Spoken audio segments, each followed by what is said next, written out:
안녕하세요. 오늘은 구독자분들이 댓글로 질문 주신 파이널 컷 프로에서 영상 프로젝트를 관리하는 방법에 대해 알려드리려고 합니다.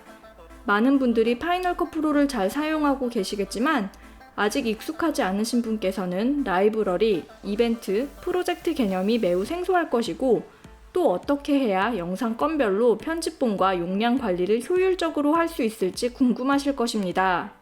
이게 딱 정답이다 하는 것은 없고 본인이 편한 대로 쓰면 되지만 오늘 이 시간에 제가 주로 사용하는 방법에 대해 소개해 보겠습니다.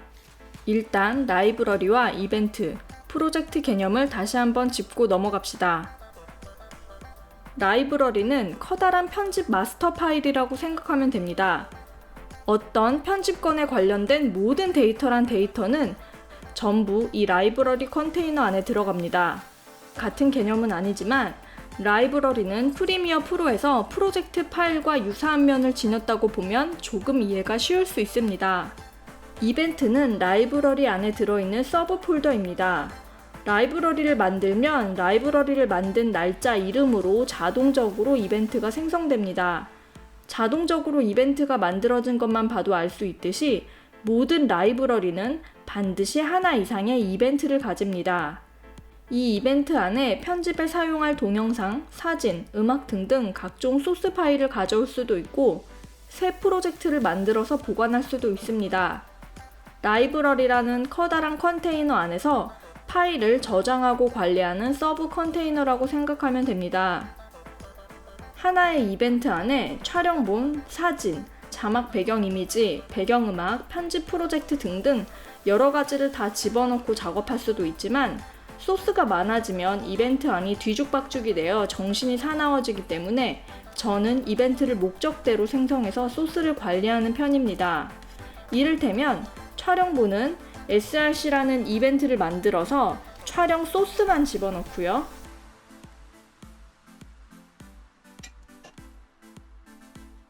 배경음악은 BGM이라는 이벤트를 만들어서 배경음악만 집어넣고요. 프로젝트는 에딧이라는 이벤트를 만들어서 프로젝트만 관리합니다.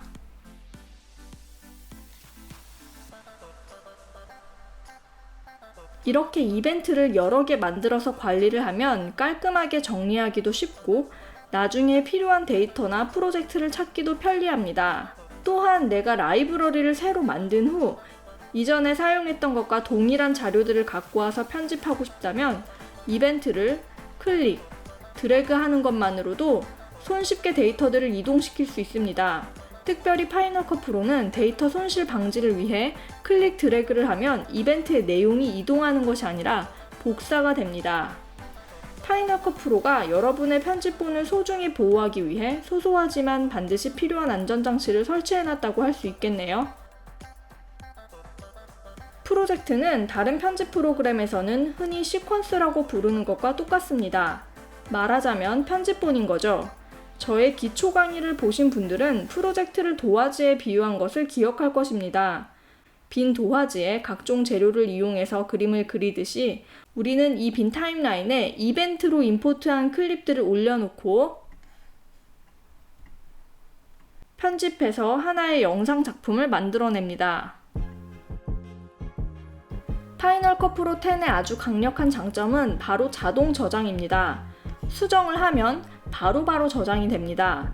우리가 핸드폰 앱을 사용할 때 매번 저장 버튼을 누르지 않아도 저장이 되는 것과 같은 이치입니다. 그런데 내가 어제 편집을 이렇게 하고 오늘 편집 수정을 했는데 다 해놓고 보니 어제 편집 버전이 더 마음에 드는 거예요. 그런데 이미 팝컷 프로젝트는 오늘 버전으로 저장이 된 상태죠. 되돌리기가 힘듭니다. 물론 되돌리려면 다 방법이 있습니다. 동영상, 파이널 컷 백업스에 가면 라이브러리들이 다 저장이 되어 있습니다. 이전 날짜의 것을 클릭하셔서 사용하시면 돼요. 그런데 저는 이렇게 불편하게 백업 파일을 뒤져서 사용하기보다는 프로젝트를 아예 복제해서 수정하는 것을 선호합니다. 우리가 회사나 학교에서 문서 작업을 할 때 세이브 애즈로 이름을 바꿔서 계속 저장하듯이 파이널 컷 프로에서도 편집 프로젝트 파일을 복제하고 다른 이름으로 변경해서 작업하는 것입니다. 내가 어제 편집을 한 프로젝트가 이것이면 오늘 편집을 할 때는 이 프로젝트를 우클릭하고 Duplicate Project as Snapshot을 선택해서 프로젝트를 복제하고 이름을 변경한 후 복제한 프로젝트를 갖고 작업을 하는 겁니다. Duplicate Project와 Duplicate Project as Snapshot은 약간의 차이가 있는데 이는 나중에 설명하겠습니다. 스냅샷이 더 안전하기 때문에 저는 Duplicate Project as Snapshot을 사용합니다. 다음날 편집을 할 땐 오늘 편집했던 이 프로젝트를 복제해서 사용하면 되겠죠? 이런 작업 방식이 제일 유용할 때는 클라이언트와 소통을 할 때입니다. A버전, B버전, C버전의 편집본이 나오고 A버전의 몇 월 며칠 버전, B버전의 몇 월 며칠 버전 등으로 편집본이 계속 늘어나기 때문에 클라이언트가 어느 버전에 언제 작업했던 편집본을 보내달라고 하거나 수정해달라고 할 때 재빠르고 정확하게 프로젝트를 열어서 대응할 수 있습니다. 대략적으로 라이브러리와 이벤트, 프로젝트의 개념을 훑었으니 이제 제가 실제 작업했던 영상 프로젝트들의 폴더와 파이널 컷 프로 라이브러리를 보여드리겠습니다. 저는 보통 건별로 마스터 폴더를 생성하고 그 안에 서브 폴더들로 소스를 정리해 놓고 라이브러리도 이벤트별로 정리를 하고 에딧 폴더에는 프로젝트를 날짜별로 만들어 놓습니다. 프로젝트 최신 버전이 최종 버전일 확률이 크지만 아닐 수도 있으니 컨펌이 완벽히 끝나서 정말 최종인 버전엔 이름 끝에 _fin을 표기하기도 합니다. 이렇게 정리하면 나중에 외장하드나 클라우드 등의 영상 작업 건별로 깔끔하게 저장할 수 있고 나중에 찾아서 수정할 때도 쉽습니다. 간혹가다 아이폰과 맥을 연동해서 쓰시는 분들 중에서 아이폰으로 찍은 영상을 에어드롭으로 보내고 다운로드 폴더에서 바로 드래그해서 편집하다가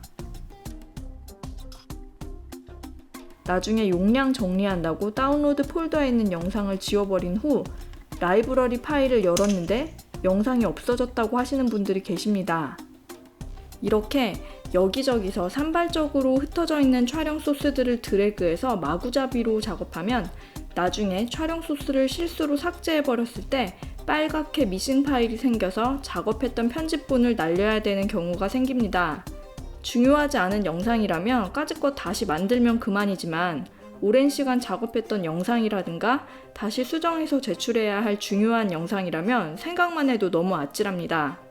따라서 항상 영상 건별로 마스터 폴더를 만드셔서 관련된 것들은 모두 이 폴더 안에서 끝낼 수 있도록 정리하는 습관을 들이셔야 합니다. 어떤 분께서 댓글로 이미 만든 영상 외에 새로운 영상을 추가로 만들려면 어떻게 해야 하냐고 질문을 주셨는데요. 아까 보여드렸다시피 저는 작업할 영상 건별로 굵직한 마스터 폴더를 매번 새로 만들고 이 안에 서브 폴더를 만들어서 각종 소스들을 분류하고 파이널 컷에서 파일, 뉴, 라이브러리를 생성해서 경로를 지정하여 저장해 줍니다.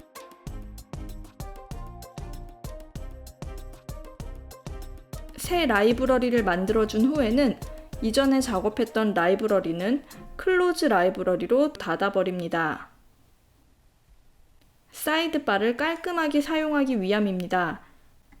만약 이 라이브러리 내에서 이미 임포트해온 소스들을 공유해서 쓰면서 단순히 새로운 편집본을 만들고 싶은 것이라면 파일, 뉴, 프로젝트를 만들어서 새로운 편집 타임라인을 생성해서 바로 편집을 하고요.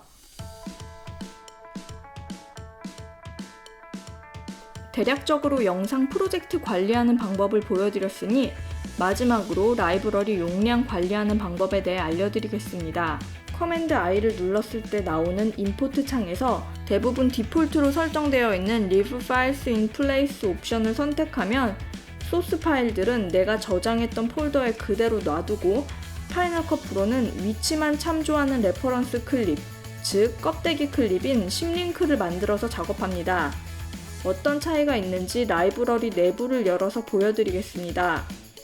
라이브러리를 선택하고 우클릭을 해서 패키지 보기를 클릭한 후 소스 파일을 임포트해온 이벤트 폴더를 클릭, 오리지널 미디어 폴더를 클릭하면 동영상 파일이 보이는데 분명 파일 종류는 내가 임포트해왔던 그 동영상 포맷이 맞는데요. 퀵타임 아이콘이 보이고 옆에 작은 화살표가 있습니다. 동영상을 클릭해서 보면 가상본이라고 나와 있고 옆에 용량도 말도 안 되게 작죠? 이게 바로 원본 소스 파일의 위치만 참조하는 심링크입니다.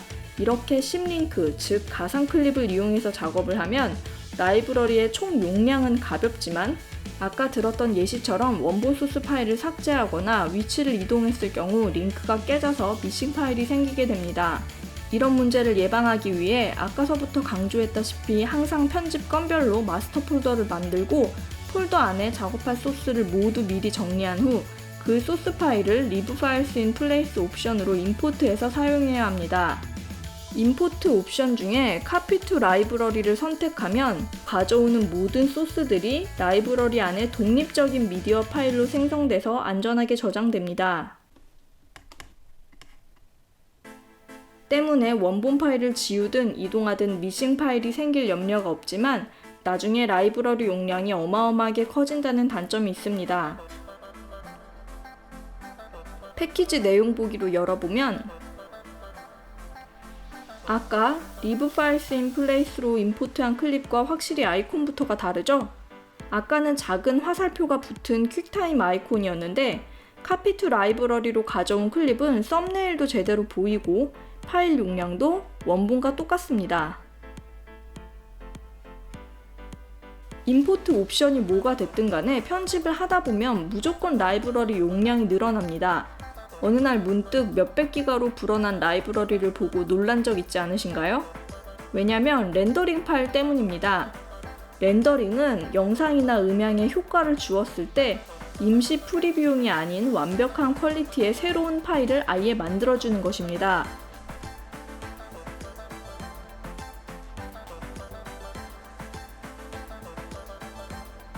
맨 처음에 라이브러리 안에 편집에 관련된 모든 데이터가 저장이 된다고 했었죠?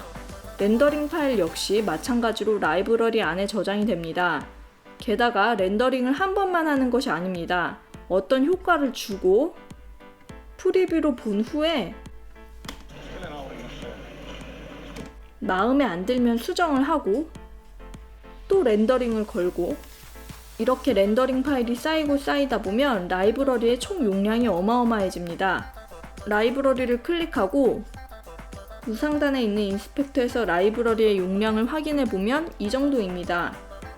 파일, Delete Generated Library Files를 클릭해서 렌더링 파일들을 지워버리면 라이브러리의 용량이 한결 줄어듭니다. 렌더 파일은 말 그대로 렌더링한 미디어 파일들이고 밑에 옵티마이즈드 미디어와 프록시 미디어는 소스들을 임포트 해왔을 때 파이널 컷 프로에서 쾌적하게 작업할 수 있게 재인코딩한 미디어 클립을 말합니다. 세 개 다 선택하셔도 되고 나중에 다시 작업할 경우를 위해 옵티마이즈 미디어와 프록시 미디어는 남겨놓고 싶다면 렌더 파일만 지우셔도 됩니다. Unused Only는 사용하지 않은 렌더 파일만 지우는 것을 말하고 all은 사용했든지 사용하지 않았든지 모든 렌더링 파일들을 지우는 것을 말합니다. 저는 all을 선택해서 다 지워보겠습니다. 다시 우상단의 인스펙터에서 용량을 확인해 보겠습니다. 확연히 줄어든 것을 알 수 있습니다. 아마도 지금 이 강의를 보고 계신 분들은 파이널 컷 프로 프리퍼런스를 열었을 때 렌더링 옆에 백그라운드 렌더 옆에 체크박스에 체크가 되어 있을 것입니다. 이것은 뭐냐면 내가 편집을 하는 동안에 말 그대로 뒷단에서 렌더링이 이루어지는 것인데요. 이것의 장점은 내가 편집을 하는 동안 파이널 컷 프로가 자동적으로 렌더링을 걸어주기 때문에 내가 따로 렌더링을 걸 필요가 없다는 것이고요. 단점은 아까 보시다시피 렌더링 파일이 계속 라이브러리에 쌓인다는 것입니다. 그래서 라이브러리 용량이 점차 늘어나겠죠. 그래서 저는 보통 이 백그라운드 렌더를 꺼놓고 작업을 해요. 아까 저희가 Delete Generated Library Files에서 렌더링 파일들을 다 지웠잖아요. 지웠는데 이 백그라운드 렌더가 체크되어 있으신 분들은 파이널 컷 프로가 자동적으로 렌더링을 해주면서 이 흰 점선들이 없어질 것입니다. 그러면서 또 라이브러리 용량이 점점 커지거든요. 그래서 저 같은 경우는 아예 백그라운드 렌더를 꺼놓고 라이브러리를 가볍게 하고 싶을 때는 그냥 이 렌더링 걸지 않은 상태로 저장을 해놓고요. 렌더링을 걸어야 될 필요가 있다면 선택을 하고 모디파이에서 렌더 5를 선택하거나 렌더 셀렉션을 선택을 해서 최종 파일들만 렌더링을 걸어주는 편입니다. 물론 카피 투 라이브러리를 통해서 소스들을 임포트했다면 delete generated library files를 이용해서 아무리 렌더링 파일을 지워도 라이브러리 용량이 줄어드는데 한계가 있습니다. 아까 보여드렸다시피 이렇게 아무리 지워도 내가 카피 투 라이브러리로 복제해온 파일들은 개별적인 용량을 차지하고 있기 때문이에요. 그렇다면 이것들을 이런 식으로 심링크 파일로 만들어서 라이브러리를 더 가볍게 할 수 있지 않을까 하는 그런 생각이 드시죠? 이를 해결하기 위한 방법은 다음에 짤막한 강좌로 설명하겠습니다. 오늘은 영상 프로젝트 관리하는 방법에 대해 알아보았습니다. 저보다 더 편집 고수이신 분들은 아마 더 효율적인 방법으로 프로젝트 관리를 할지 모르겠습니다만 이 정도만 되어도 기본적으로 무리가 없으리라 생각합니다. 그럼 저는 다음에 또 다른 영상으로 찾아뵙겠습니다.